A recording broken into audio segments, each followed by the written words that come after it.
Bad objection number 2. The Kalam cosmological argument is question-begging.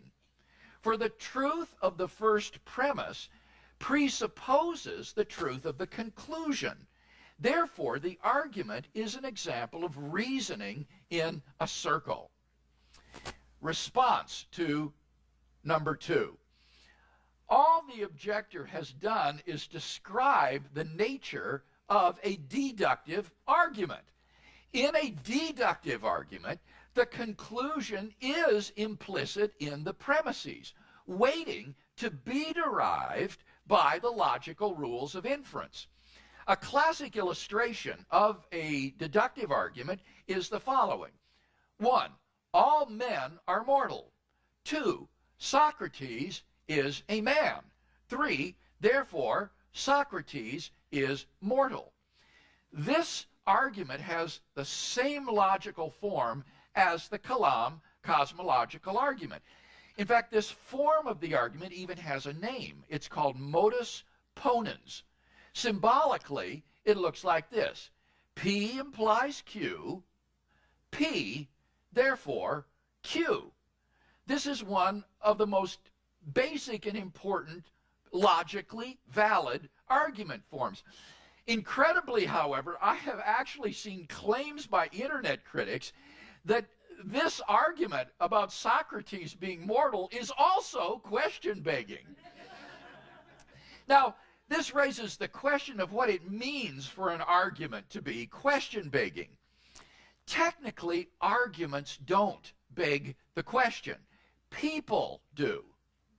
One is guilty of begging the question if one's only reason for believing in a premise is that one already believes in the conclusion. For example, suppose you were to present the following argument for the existence of God. 1. Either God exists or the moon is made of green cheese. 2. The moon is not made of green cheese. 3. Therefore, God exists. Now, this is a sound argument for God's existence. Its premises are both true, and the conclusion follows from the premises by the rules of logic, specifically disjunctive syllogism.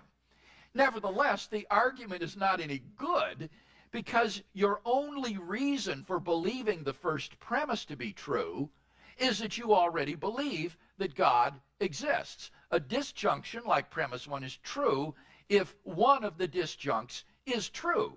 But the belief that God exists is the conclusion of the argument. Therefore, in putting forward this argument, you are reasoning in a circle or begging the question. The only reason you believe 1 is because you already believe 3. Now, neither the argument for Socrates' mortality nor the Kalam cosmological argument is like this.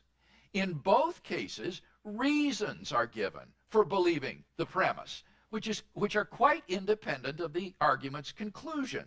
Biological and medical evidence may be marshaled on behalf of the premise that all men are mortal.